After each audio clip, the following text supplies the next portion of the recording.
Good afternoon and welcome to Groves Academy, November 2021 Admissions Information Center session. I'm Kim Aune. I'm the Transitions Advocate here at Groves Academy. I'm here today to act as a facilitator for our meeting and direct questions. What I'd like to do first is introduce the panelists that we have here today. We have staff, parents, and especially important, our students here to answer your questions. When I say your name, please introduce yourself, your role at Groves Academy. And for the students and parents, one short thing that's your favorite thing about Groves Academy being here. Sound good? All right, let's start with Dan Morgan. Dan? Hi, everybody. Thank you so much for joining today. It is exciting to get a chance to get in front of you and tell you all about the amazing things that happens at Groves Academy. My name is Dan Morgan. I'm the president of the Groves Learning Organization, of which Groves Academy is the cornerstone. For nearly 50 years. Groves Academy has been here in St. Louis Park working with the incredible students that we work with, these amazing and brilliant neurodiverse kids who just need a different approach to teaching and learning. And so I'm thrilled for you to be able to meet everybody today, hear about everything that we do, hear from students, hear from parents, and hear from our team. So thanks very much. Thank you so much, Dan. Next, I would like to have Ellen introduce herself. Ellen? Good afternoon, everyone. My name is Ellen Engstrom, and I am the Director of Curriculum here at Groves Academy. I supervise our curriculum to be sure that what we teach is taught with fidelity and is engaging instruction. And I'm very happy to be here today. Thank you so much, Ellen. Next, I'd like to introduce our head of school, Ms. Peeples. Hi, Kim Peeples, and very honored to serve as head of school of Groves Academy. I also am very fortunate to be the parent of an alum of Groves Academy, who is in his second year at Augsburg University. Very fortunate to have both lenses to view the wonderful work of Groves, and I'm privileged to have the role of supporting our students, our teachers, and the wonderful leadership team at Groves and through GLOW, and look forward to getting to know you through your questions today. Welcome. Thank you so much, Ms. Peeples. Next, Erica, Director of Admissions. Hi, my name is Erica Sutton. I'm the Director of Admissions. We're so happy to have you all today to learn a little bit more about Groves Academy. I am a great point person to start with when you're trying to decide if Groves might be for you. I know some of the attendees today I've already been chatting with and in contact with, but I absolutely encourage you to get a hold of us when you have, or if you have further questions after today's session. Thank you so much, Erica. And now, Abby, please introduce yourself. Hi, I'm Abby Kirshbaum. I'm the admissions coordinator at Groves.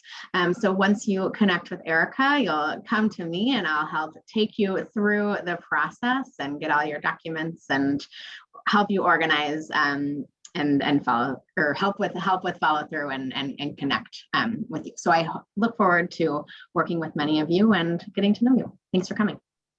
Thanks so much, Abby. Now we'll move to our parents. Jenny?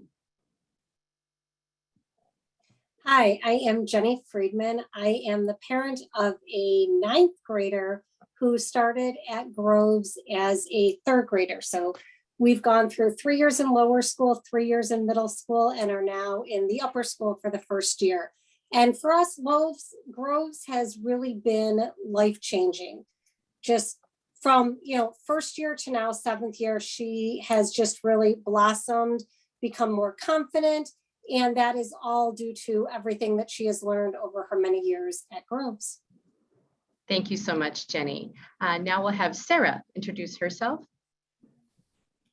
Hi there, I'm Sarah Matala, and my son is in 5th grade. He is in his 2nd year at Groves, and I second what Jenny said about the experience for my son. He is learning in a completely different way, and it's exactly how he needs to learn.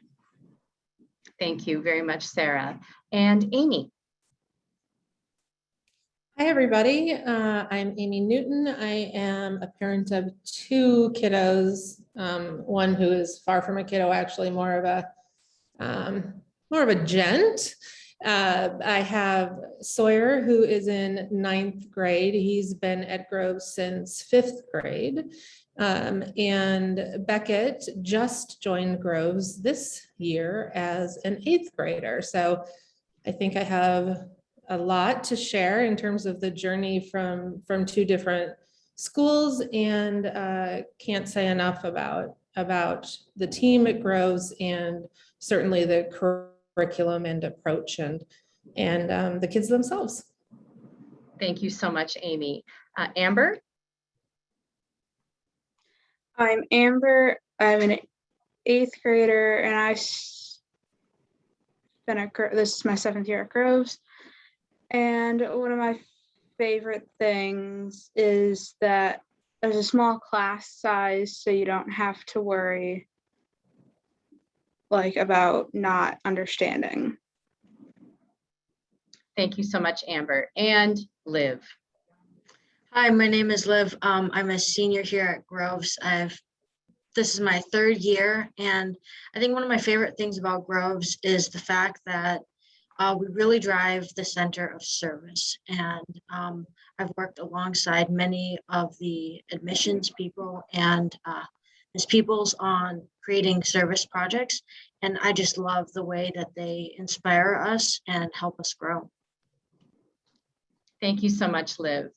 So guests, I think everybody's here that's going to be here. I will reintroduce myself. I'm Kim Aune, Transitions Advocate. I am today acting as a facilitator to take your questions and direct them to our panelists, whom you've all met. How do you get questions to us? Down at the bottom of your screen, if you float your mouse down, there are 2 chat bubbles in the Q&A. Please type in your questions. They will come to me and then I will direct them to our panelists. If you just joined us a little bit late, we have students, parents, and staff at Groves here with us today. I'm going to kick us off with the first question. How do we use technology in our school? And I'm going to start with the student's perspective first. So why don't we go to Liv? Talk a little bit about the use of technology here at school. Yeah, I would love to. Thank you. So in upper school and middle school, we are both given computers. And so on our computers, we can access our Google Classroom, which is where we can see all of our assignments, where we can check what grade we got on our assignment, and use Aune, which is specifically our grading system. But alongside that, we have Snap and Read and Learning Ally, which will help us read our text, listen to our books, and really be able to use tools to be able to help us with our reading or writing. Thank you. Amber, do you want to share the perspective as a middle school student on how you use technology? So kind of like what Liv said, most of our assignments go through Google Classroom. And from there, I know this year in science, we're using Publisher to create a timeline. So we're learning how to use some of the other devices that'll help us in life, like Publisher, to make other posters, and how our Google Drive works, I know, is one of the other things we use, where we store our documents. Okay. Another question along the technology line. What are our guidelines for the use of cell phones in classrooms? And I'm going to go back to Liv and then back to Amber for that as well. Liv? Yeah, so it's different in depending on each upper school teacher, but most upper school teachers will allow you to have your cell phone out during the first part of morning advisory, which is from 8:15 to around 8:30. And then you put away your phones until mid-morning break, where you can go walk outside or be on your device from around 10:11 to 10:30. and then lunchtime. And then at the end of the day, but your phone should never come out unless you ask a teacher's permission to have your phone come out. Okay, thank you for sharing that, Liv. So Amber, talk a bit about the policy around use of electronics as a student in the middle school. As in the middle school, you have to turn in any, like your cell phone, an iPad. I'm pretty sure kids have brought in like a Nintendo Switch and have had to turn those in too, because they have said that they don't want it to be a distraction when we're learning. So we're not allowed to have our phones and other technology on us besides our school computer. Thank you so much for sharing that. I know that's a big piece of interest that many families and especially students coming into our school have. So thanks for sharing that. I have a question for you, Abby. Abby, can you share with everyone our school hours, and do we have before and after care? Yes, so our school starts at around 8:30 and we end at around 3 o'clock. And that is Monday through Thursday. And then on Friday, we begin at 8:30 and end at 1. And there is teacher professional development time from 1 until the rest of the afternoon. We do have before and after care for all 5 days, including Fridays. For aftercare, we're available and have programming and adults to be with students until 5 o'clock, including on Fridays when we end school and instruction at 1 o'clock. And before care, it begins at 7:30.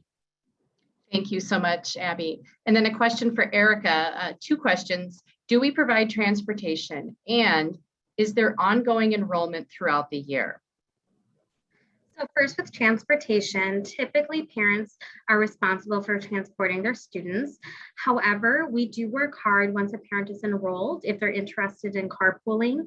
One of our office administrators, Amy Luffy, helps to connect parents so that they can potentially form carpools. Many of our parents carpool. It's a great way to get to school. We also, some of our students are able to ride the BREC bus. So that's a different fee that you pay, and we can help coordinate that if that's something of interest. There's different routes that run around the Twin Cities that bring students to BREC, and then they would get on a shuttle and then come to Groves from there. So typically parents are transporting their own students, but there are some other alternatives that we can help coordinate. And then the other question about rolling admissions. So we do have rolling admissions. However, most of the time we are full by the beginning of the school year. So we don't have too many students that join our community mid-year. However, we will always take a look at a student. If we do have a space open up, we will try to bring someone in during the school year if it works out. Because we are rolling admissions, we just encourage people to apply as early as possible for the following school year. The application is open now because the earlier you get in the process, the more swiftly and the earlier we can get you through the process. Thank you so much, Erica, for sharing that. Ms. Peeples, we have a question about our mask policy. Can you share what that is? Yes, I can. In the building currently, all of us are required to wear masks. And when we are outside, we're not required to wear masks. Thank you very much. I have a question for you, Ellen. It's and some of you may want to chime in on this, particularly some of the parents. So the question is, besides small classes, can you give a couple of examples of what teaching different might look like for a particular student? Knowing, of course, that would be different for every student, but what is different from a typical public school? And we'll start with Ellen, and if any parents would like to chime in with that as well, just give me a little wave and I'll move to you next. Go ahead, Ellen. Sure. Well, I think one of the things that that differentiates Groves from Groves Academy from a public school is that our classes are very small. Now, what that allows teachers to do is to really study a student's cognitive and learning profile. And by doing that, the teacher understands what students' sort of strengths and also challenges would be. We have a lot of information about that we do regular assessment of students when they come in, and also throughout their time here at Groves, so that we have an idea of whether they're progressing, and also what part of their, for example, if a student with who's diagnosed with dyslexia comes into our school, say in lower school where we have a lot of students who are being remediated for reading, then we have assessment data that tells how are those students processing sounds. Do they need particular work on phonological awareness, which is awareness of sounds? Do they need particular work to help them make that connection between sounds and letters, and to be able, which then so they can map the sound to the letters and read. We also have an idea of whether or not they process information quickly or slowly, whether or not their working memory is such that we need to make sure that when we teach them, we break things down into manageable chunks so that the student isn't overwhelmed with information and general. And also the other thing is knowing that that the student has had some experiences with challenges, maybe even failures in previous schools. We work really hard to support them support their social well-being and their emotional well-being, and to help them understand that it's okay to make mistakes, that we learn that way, and to make that just part of our culture. And I'd be happy to hear what other people say. Yes, Ellen. Liv, our senior in our upper school, wanted to add something in there. Go ahead, Liv. Yeah, so in a lot of my classes, we have many different learning profiles, of course. And what I love about my teachers and about how smaller classrooms are is that each assignment can be different and can work with you on where you might need to modify the assignment or make it a little bit more challenging for that certain student because that is more of your strong suit. And so I love the one-on-one support that you can get, or advocate for yourself and say, hey, I'm so sorry, this assignment is, I need a little bit more of an accommodation with this. And can we make this where I can work with you more one-on-one on getting this assignment done? And so the teachers know how to shift their curriculum. So we're all still learning the same thing, but we might be learning it a little bit more advanced or a little bit more modified. Thank you so much. Did anyone else have anything to add about how we teach differently? I can, this is Jenny. I would just add that one thing that was told to me, I think it was when I was going to middle school, kind of the transition update, that we were told by one of the teachers that for a test that he had with 8 students, he had 6 versions of the test, which really piggybacks on what Liv is saying, that the teachers really will work with the students to make sure the test meets their needs. So whether I know with my daughter, she doesn't have a time limit. There have been at times where tests are read to her versus having to read them. So I know there's a bunch of different accommodations that are met. And just because you're in a class of 8, not all 8 kids will be presented the test in the exact same way. Thank you very much. Would anyone else like to add on to that at all? This is Sarah. Speaking to the social emotional part of small classroom sizes, my son spoke about after his visit, he was relieved that he could put his backpack and his jacket within the classroom. At his previous school, he hung it up outside in the hall. And I thought, poor child, you don't have to worry about your jacket in the hallway outside. But if that's the thing that you worry about, then we're glad that we have you in a classroom where you can just keep an eye on it at any time you need it. So that contributes to the learning environment too, I think. Very good. Next, I'd like to ask a question about, we have a question about dyscalculia. and how we address a student with dyscalculia at our school. I'm going to give that to Ellen. Okay, well, thank you. We do have students with dyscalculia at our school, not as many as we have who have challenges with reading and writing and so on.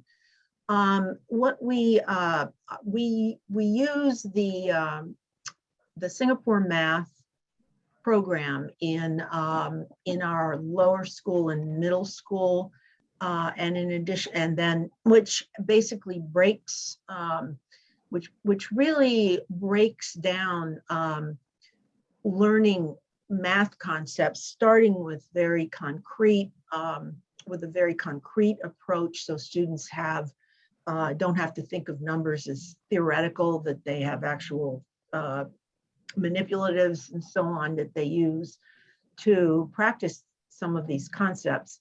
And we gradually raise the level of abstraction from concrete to sort of semi-concrete, semi-conceptual, and then finally abstract. And that's throughout the program. We also place students in classes where they will have their math needs met with other students who are about at that same level. So we're not randomly putting kids in math classes expecting them to just sort of keep up.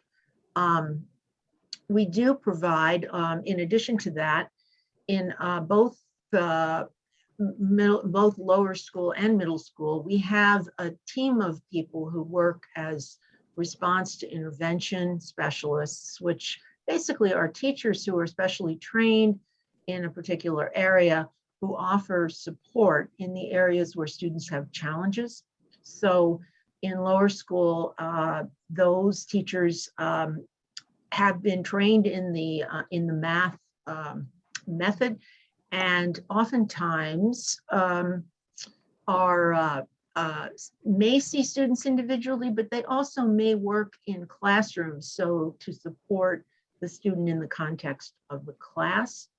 We are piloting a new program for that would go into upper school, which takes a similarly conceptual approach. It's in its pilot year, but it's very promising, and again, is a more integrated approach to teaching math, which research shows is in many ways helps students conceptually understand how algebra relates to geometry, to functions, statistics, things of that sort. So, we are not, math does not get the same amount of time that we spend on teaching reading and writing in our curriculum, but it does get a lot of attention, and we are continually monitoring and trying to improve the program through professional development, and in the case and in onboarding new programs if we feel that they are going to be particularly useful to students. Okay, thank you so much for sharing, Ellen. I am going to ask a question and then probably pop into someone else's room. I'm having some technical challenges in my office right now. So be here and knock at your door, please open. Grove staff, that is. Next question is about parent communication. I would like our parents to talk a little bit about what that's been like through each division currently. We'll start with Sarah at this time.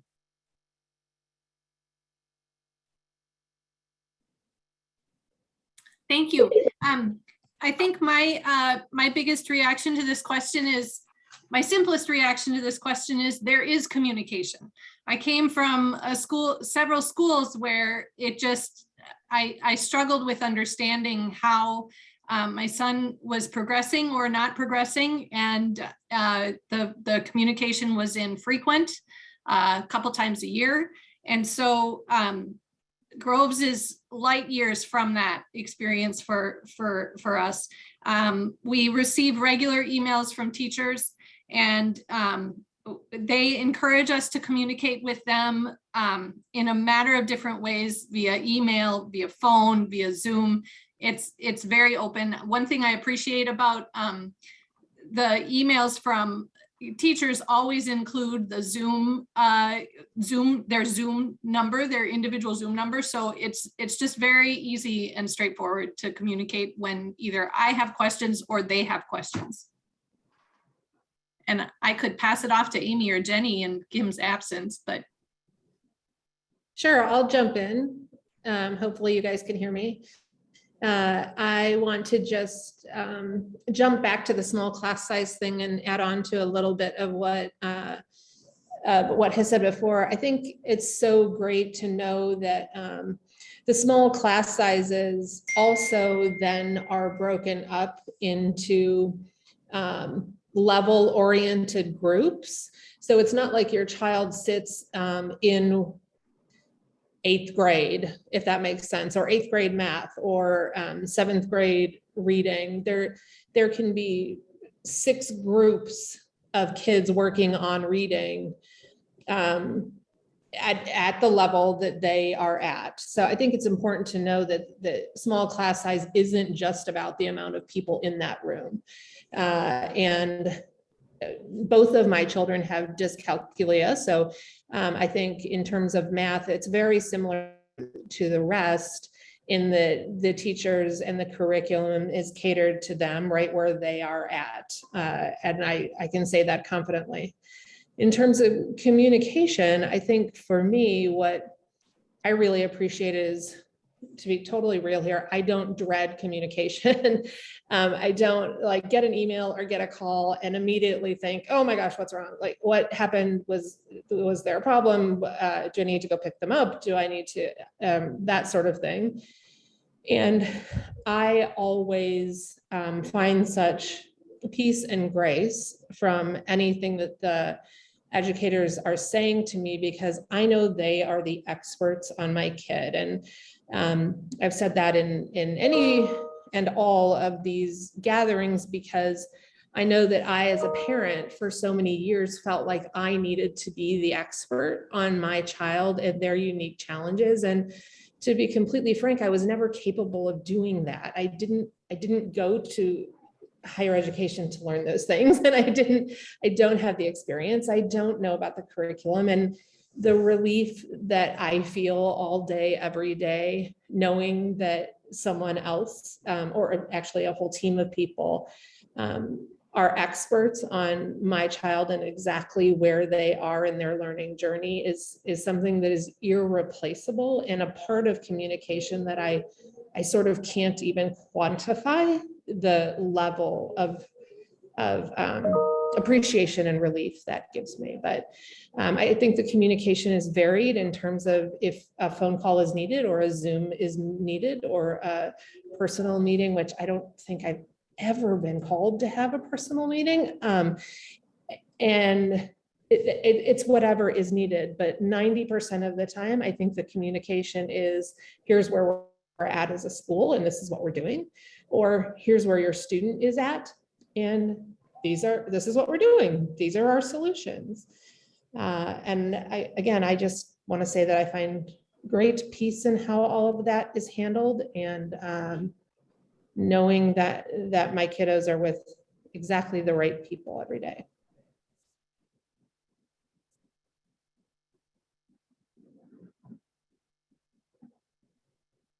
Thank you so much, Amy, for that answer. Really appreciate it.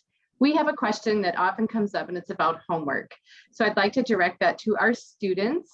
Amber, I'm going to start with you. Talk a bit about homework here at Groves Academy. So normally you'll have, in the middle school at least, you'll have literature and writing homework and math homework every night, and then there's the occasional science or world geography homework when you're studying for a test or a quiz that'll happen like through a study guide. And there's not normally a lot of homework. It normally will take like an hour and a half, like is what most teachers say. If it takes like longer to do all your homework than that, then to stop for the night and they all understand. Like even if you have like something after school, most of the teachers will understand if you aren't able to get your homework done, and they can give you then a homework extension. Thank you, Amber. And anything to add about homework, Liv, as a high school student about to graduate at the end of the school year? Yeah, I'd just like to say that I feel like in upper school, it really does vary by grade level. Math, like Amber said, is very consistent. It's every night. From what I've experienced, my social studies classes are usually 2 times a week of homework, and all the other classes, they might have you do a half an hour of homework, but it's about reinforcing and having fun doing your homework, so it doesn't feel like busy work whatsoever. Thank you very much, Liv, for sharing that. We have a question about what percentage of students and families receive financial aid. I'm going to take that to you, Erica. Sure. About 30% of our families at Groves receive financial aid, and financial aid requests our process is done with a third-party system called TADS. So we're very cognizant of being fair and equitable. And when you're involved in the admissions process, we are happy to speak more at length about what that application process looks like and how that works, and answer specific questions about financial aid as well. Okay, thank you so much, Erica. Appreciate it. We have a question about Grove's approach with social and life skills. I think I want to lean on perhaps Ms. Peeples for that first to talk a bit about it, but if students have anything to add about social and life skills development that you've received at Groves, let me know. Ms. Peeples? Sure, I'd say social and life skills, I think, happens certainly in the classroom culture that's developed. We really look at our classroom experiences certainly as, the academic communities certainly are important that develops in each classrooms, but they're also the cultures that develops in each classrooms. Each classroom has its own culture, it's its own community. So that's one important area where we really develop a lot of important life skills. But it's also those opportunities outside of classroom, when you're in the lunchroom, when you're in the hallway, when you're in the downtime opportunities certainly are very, very important. Another important opportunity to develop those skills are in our EF classes in the upper school, in particularly when we're talking about developing those skills that are going to help us to create a goal and to be able to sustain our attention, to plan it, to manage our time, and to do the things that we need to do to carry that goal through. We do that very dogmatically in the upper school through the class, but we definitely carry out those skills in our middle school, and we introduce those skills in our lower school as well. But I certainly shouldn't do all the talking about that. I know our middle school student and our upper school student have a lot to say about that as well. So I need to be quiet and let their voices be heard as well. Amber and Liv, what would you add? Let me start with Amber. Well, I know in the middle school, at least last year and this year for sure, we're doing executive functioning, assignments on Fridays normally, which are the half days. So we basically are they'll give us a different task each week. Last time we did executive functioning, we made slingshots and we had to follow directions to do it. And then they had a planning sheet for us that had what materials we needed to get first, and then the step-by-steps, and then what we needed to do to assemble it, and then from there on what we used it for afterwards, and what it would look like when we were finished. Okay, and Liv, do you have anything to add? Yeah, I would just like to say that I used to not have great social skills, and I feel like, or life skills kind of in general, before coming to Groves. But I feel like each teacher is gonna teach you something that you didn't realize, and it could be like in your elective class where you actually learn like how to cook, or like how to act, or with like through improv kind of a thing, where you can take what someone says and you know how to react to it. But when I think about the life skills that I'm taking away now here from Groves, I feel like I'm taking away a lot of leadership skills that I've been taught, especially by my teachers, by Ms. Peeples, by many of you guys, who have inspired me to show how to become a leader, or how to learn to work with others. And I feel like that's what Groves really teaches you a lot more about, is how to follow and how to be able to become a leader, because everyone is a leader here at Groves. Thank you so much, Liv. Dan, you had something you wanted to add. I do, and it's really just a couple of quick anecdotes around this idea, and a little bit of piggybacking off of what Amber said. Yesterday, I was fortunate enough to sit in on a middle school division meeting where they were reviewing some of the work that they were doing, and they were talking about the Friday assignment that they were going to get. So Amber, heads up, this is what you all are going to be doing in middle school this week, focusing on what's called situational intelligence, and being able to basically read the room was how they described it. So they're teaching the student, the whole entire middle school division on Friday in all different classrooms. They have this presentation created by one teacher in partnership with a couple of others, and they're going to be teaching students a specific approach to how do you go into a room and work on understanding how to read that room and the space, the time, the objects, and the people in that room. So they call it the STOP initiative. So you open the door and you stop and you do these things and you figure it out, right? And it's just, I mean, frankly, I know a lot of people who could use that training now as adults. And the fact that we do that is wonderful. And that kind of thing happens every single week. And just as a separate anecdote, I was speaking with one of our board members today, and her daughter was at Groves and transitioned to a different school recently. And I came into my meeting with her just after she had done her conferences with her daughter's teachers. And she said, all of her daughter's teachers said, my daughter, her girl, advocates for herself all the time. She speaks up. She talks about what she needs. When she doesn't understand something, she asks for help in the right way. She knows what it is that she wants, and she can ask for it. And that all happened at Groves. That's what this mother's quote. And then she talked to me about one of her favorite teachers, one of our science teachers in the middle school, Candy, who's just a great teacher who turned it around for her. So I want to add that anecdote. Those are just kind of some fun but wonderful things to hear and to see happening in the school every day, and that get carried on with students when they move on from Groves. Thank you so much, Dan. I agree about the EF class. I wish I could take them. So thank you. I see a lot of heads nodding on my panel. My next question is for Erica. It's about the percentage of students that come in with a 504 or an IEP. Yeah, so I know new students this year that came into Groves, about 45% of them had an IEP previous to Groves. I don't have the exact number for 504, but I do know that there's a good deal of students that will have a 504 as well. But I would also share that we absolutely will take students who do not have those accommodations plans in place.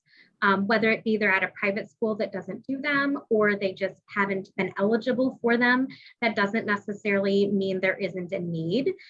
So we will do a deep dive and really look at your student closely. So not having a 504 IEP absolutely does not disclude them from potentially joining the Groves community. Okay, thank you so much, Erica. The next question is for our students and our parents. I'm going to start with parents on this. How has transition been for your children who come from other schools? It's a very big question. And let's start with Jenny. How was transition? And I know it was a while ago. Yeah, it's been a while ago. She transitioned as a third grader. And what I would say is during second grade, when we made the decision to look at Groves, she was very nervous. And then we went to her student visiting day way back when, and after spending the day she was so excited and couldn't wait to go. So we had that she had just this amazing day for visiting. And then, you know, as the school year where she finished it out at her regular homeschool, she was sad to leave and nervous, but she went into it very open and very excited. We did things that fall to really just kind of help her continue some of those friendships with her past school friends, but she very quickly made new friends and moved on. Amber was actually, I think, in her class that first year, and they are still friends now, 7 years later. And I will tell you now, looking back, school does, I think it's just in the lower school maybe that they, non-COVID, would go bowling after a new student orientation day. There is a picnic that happens outside at school, you know, I think the weekend before school starts, which is wonderful. And I know as we've gone back year after year, we make a point to try and walk around and talk to people and talk to parents. My daughter will talk to kids. So everybody does things.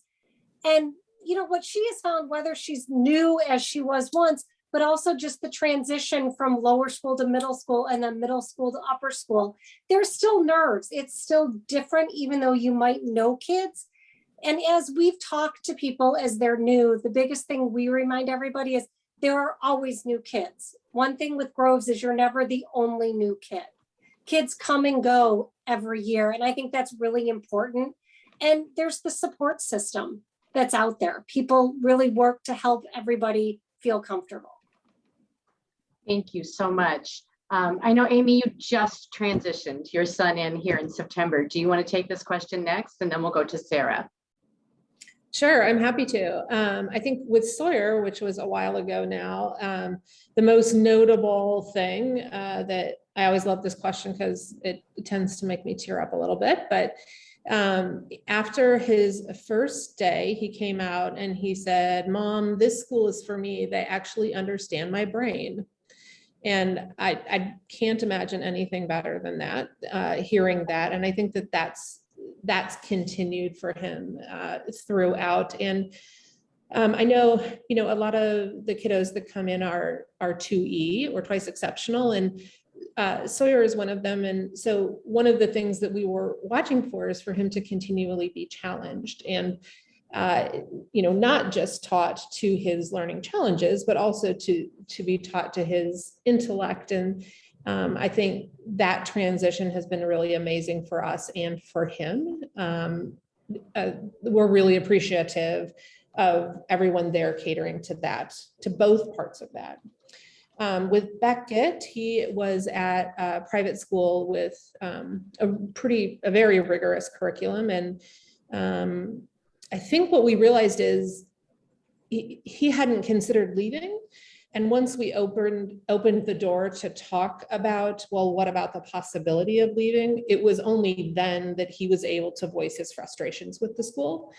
And it sort of felt like we gave him permission to say, hey, I don't know if this is the right place for me, and learn some things about the school that really helped solidify our decision to send him to Groves. And he, I think finding new friends is just a challenge for everyone, no matter where you go as an adult, as a kid. And he's still working through that, but he too said, I just appreciate that the homework isn't so intense, and that if I don't understand something in my homework, my homework isn't toward the goal of finishing. My homework is toward the goal of understanding. So if I don't understand something, I'm actually encouraged to go back and say, I don't understand it, rather than getting help from parents or crying through the night or, you know, pushing through 4 hours of homework.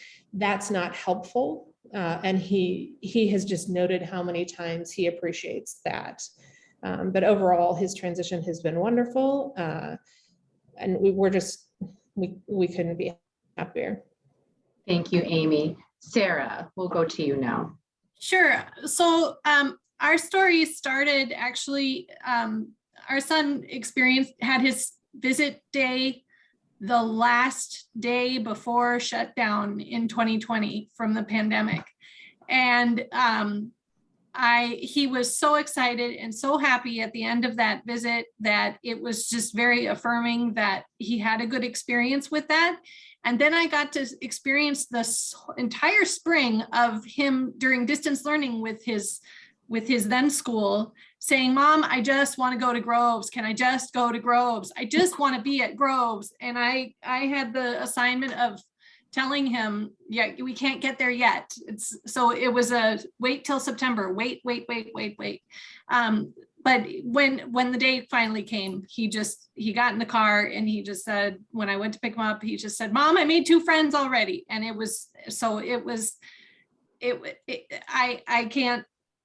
I think that the transition was a relief for him and also for my husband and I, just that finally we found, after years of trying and attempting different places for him, we finally found the right fit. And it happened in 4th grade. That's fine.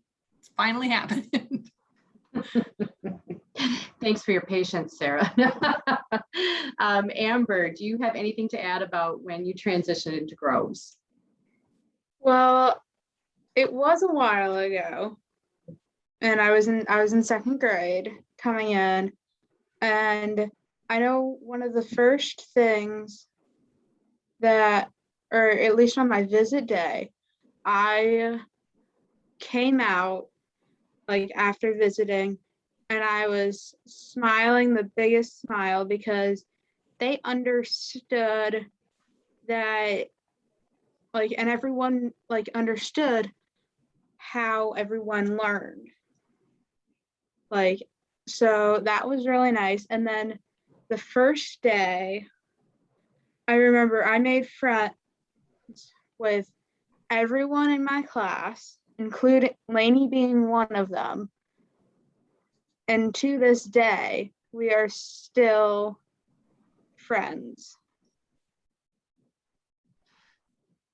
Anything to add, Liv? And you have to reflect back quite a while too, I know.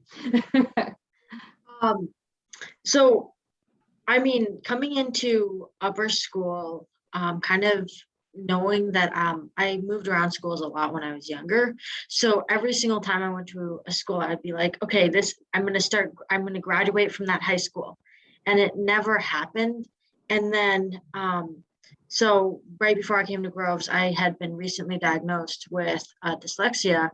And finally, the thing that had been troubling me during school, because I could not like keep up with the reading assignments, it was a relief when I came to Groves and like I wasn't hiding from my parents anymore, like, and saying, yeah, I've got all my homework done, or like, totally, I understand everything that's going on.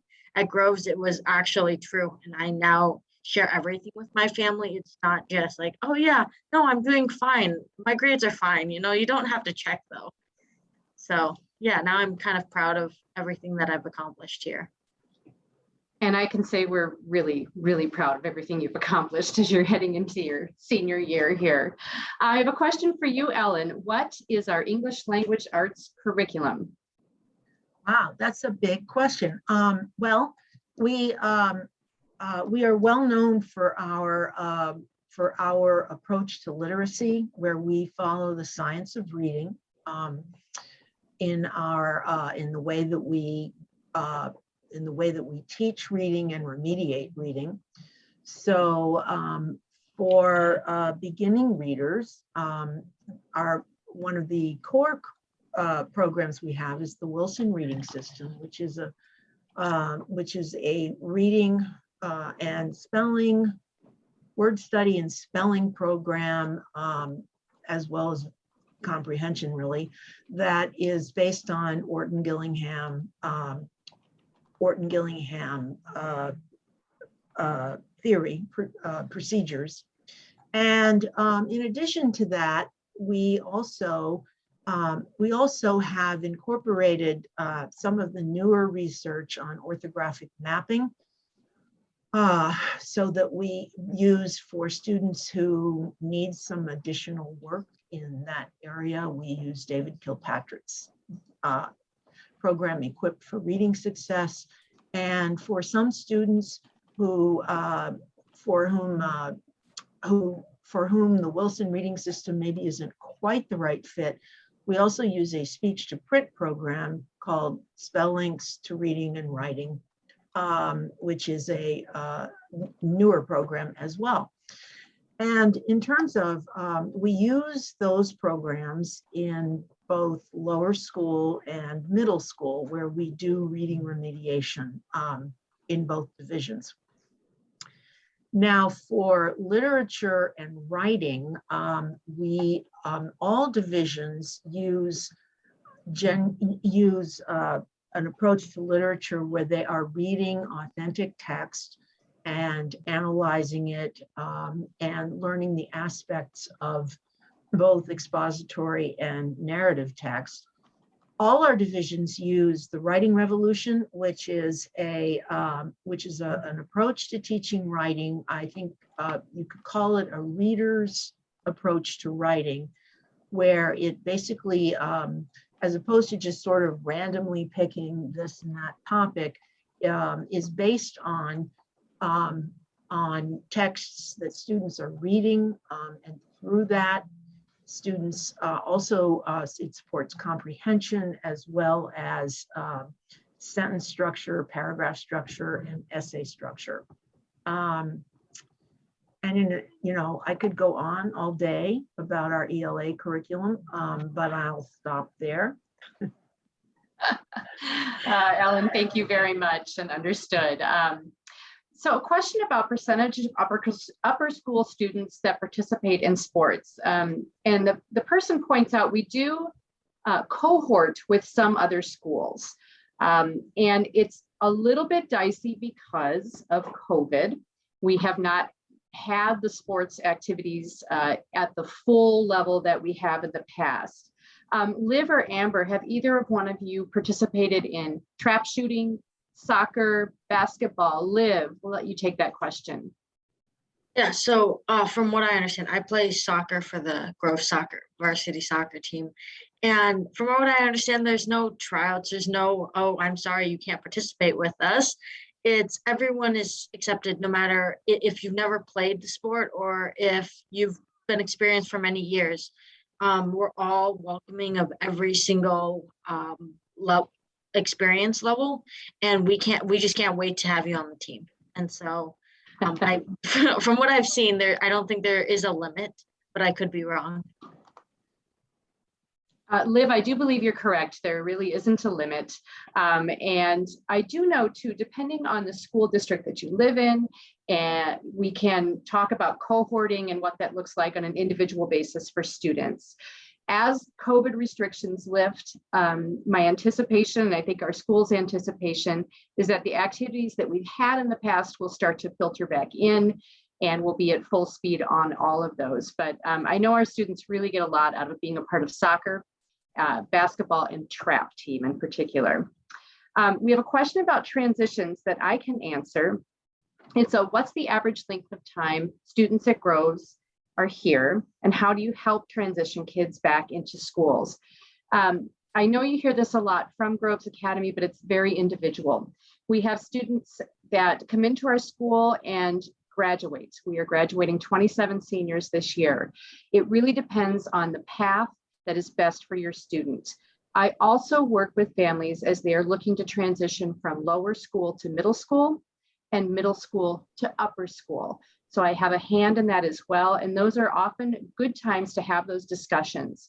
As far as how I help families do that, if it is indeed a decision that is made as a family that your student will be transitioning out of Groves, we sit down and meet and talk about what types of supports and services they're getting here, how that could translate or transfer into another school. We do transition out students 50-50 to public and charter schools and private schools, and that's been consistent for about the past 7 years.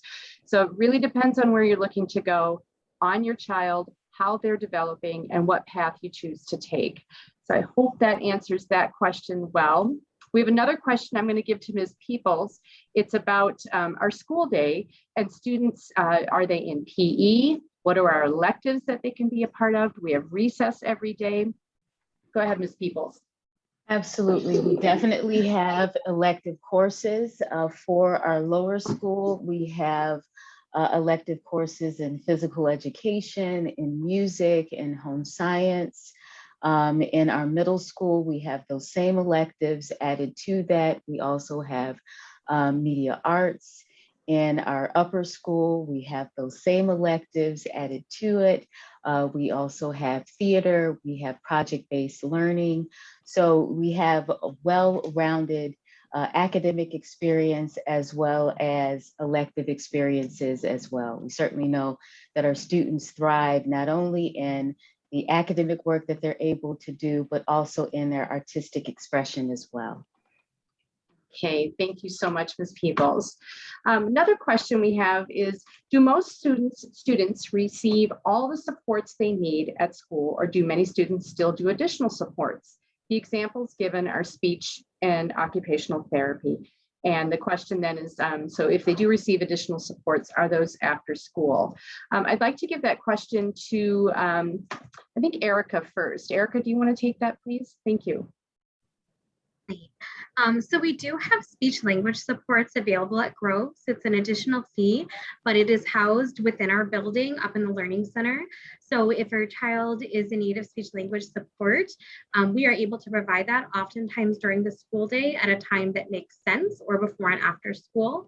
Currently, we don't have OT. So if OT is something that your child could benefit from, most of our families are seeking that outside of Groves walls before or after school or weekends. As far as other like tutoring services, you know, many of our students come in having a math tutor, or having an Orton Gillingham tutor, or a reading tutor. Typically, once our students are enrolled at Groves, they don't need those additional supports. So usually they're able to get all of the academic support that is needed during the school day at Groves. So I hope that helps answer that question. Thank you very much. We are getting close on our time. I do have a question about summer programming. Even though it is November, I appreciate that you're looking forward. Many students that are considering Groves and many students from our community are a part of our summer programming. So the question is, when does the summer programming application go live or begin? I would watch our webpage in January, and if anyone out there has a specific date, if that's been picked for summer school, please raise your hand. But to keep an eye on our webpage in January for when our summer programs open. They do fill, they're very popular, and it's a really nice way to connect to Groves. So I hope that answers that question for you. With that, if anyone has anything to add, please do. I think we can wrap up. I would like to thank you all for being here. Thank you for bearing with us as I went through a little bit of a technical glitch. I'm not sure how we're going to end the webinar because I can't get to it from my office, but we can't stay on it here all day. Our students do need to get back to class and our parents to their lives. Terrific questions from all of our attendees. Please reach out to Erica or Abby if you have questions about admissions. Please call us and ask. And if I answered your question directly to you and you're still on the fence about what that means, reach out to admissions. With that, I would like to thank our staff, of course, and I would like to thank our parents, Sarah, Amy, and Jenny, for being here and sharing your experiences and your child's experiences. And I can never say thank you enough to our students that are here, Amber and Liv. Thank you so much for sharing your experience as a student. We are very, very proud of both of you. So all the best, have a wonderful afternoon, and thank you for being here today. Take care. Bye-bye.